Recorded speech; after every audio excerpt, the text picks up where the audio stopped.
People all around the United States are observing Black History Month. Tech Tonight has coverage of events within the New River Valley that are celebrating influential African Americans during this annual month of tribute.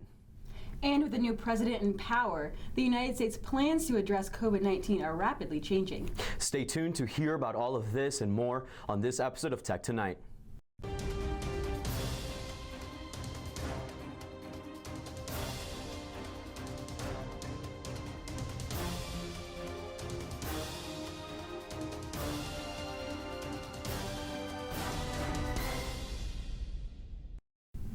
Thank you for joining us on Tech Tonight. I'm Juan Zapata.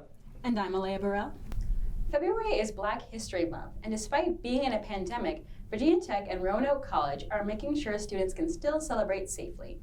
February 1st through 6th was Black Student Alliance Week at Virginia Tech, where every day BSA had different events, including discussions of Black mental health, African dance lessons, and a social media giveaway, all while maintaining social distancing protocol. On Tuesday, February 23rd, the Black Student Alliance and other organizations at Roanoke College hosted a Q&A over Zoom with wrongfully convicted Central Park 5 member Yusef Salaam. The Muslim Student Union at Virginia Tech will also be talking to activist Mahmoud Abdul Rauf on February 25th about his life as a social justice activist.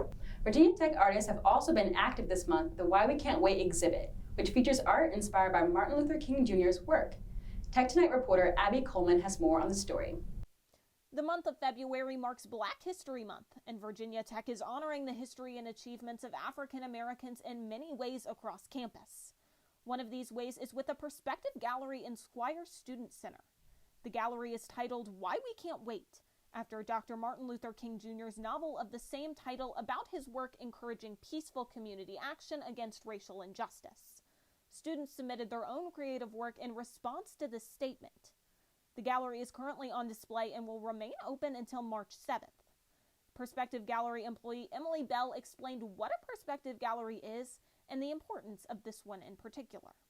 So at the Perspective Gallery, we have different artists from either on campus or around Blacksburg and the surrounding area come in and kind of give their perspective about different things such as art. We've had different nature and kind of global warming and environmental issues, and just a lot of different exhibits that have different perspectives on the world around us. The gallery ties Dr. King's work to the current racial climate with a display honoring the victims killed from racial injustice and brutality in recent history. This multimedia exhibit allows Virginia Tech students to give voice to the statement, "Why We Can't Wait for Racial Justice." For VTTV, I'm Abby Coleman for Tech Tonight. Thank you, Abby. There's no greater feeling than Hokie Pride itself. Virginia Tech's annual Giving Day tradition kicks off February 24th at noon. This 24-hour celebration is an opportunity for students, alumni, staff, and employees to come together in order to support the departments and organizations that are most important to them.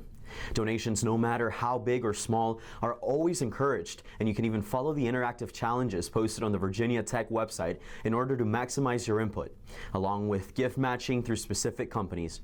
Without the support of Hokie donors, many of Virginia Tech's programs would not be possible. Show Virginia Tech how proud you are to be a Hokie, and tune in for the biggest celebration of the semester. It's been almost a year since COVID-19 hit the United States, and last month President Joe Biden announced the American Rescue Plan as a response. After the official lockdown in March of 2020, many people lost their jobs and struggled to find remote work. Even with more businesses reopening, many people are scared to work outside of their homes in fear of contracting the COVID-19 virus. Last year, Congress issued stimulus checks to Americans who were affected financially. However, one group that was not eligible was adult dependents. Many college students are not independent and still have to work to support themselves financially. And without a job, they are suffering from even more financial insecurity. The American Rescue Plan would benefit adult dependents that were left out of the first round of stimulus packages by providing them alongside working families with $1,400. As of now, the plan has to make it through a markup before it can be voted on by Congress. Bars in college towns are typically filled with people past midnight. However, the COVID-19 pandemic has changed that. Reporter Meredith Topian gives us an inside look at how the bars in downtown Blacksburg are able to stay open. The COVID-19 pandemic has greatly impacted the restaurant business. Downtown Blacksburg is known for its bars and restaurants, which are typically packed with customers. The pandemic has changed that completely. Oliver Marks, co-owner of Hokie House, shares a few changes they have made.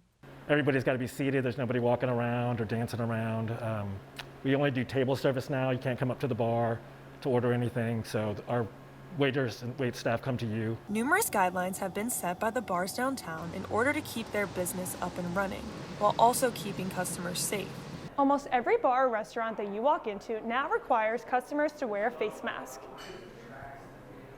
Once you are shown to your seat by your hostess, you may remove your mask if you choose and enjoy your time in a socially distanced environment, whether you're eating or just grabbing a drink. While it may not be the usual experience, Mark says customers have been very understanding of all of the guidelines. I think people are doing the best that they can, and they're enjoying it. You know, they get to sit down at tables with their friends, so, I guess there's still some socializing. It's, people have been in lockdown for so long. The Coop is a popular bar downtown. Katie Collins, a manager there, expresses why the pandemic has led them to a smaller menu. I mean, we can't keep that much food fresh enough if people aren't buying it.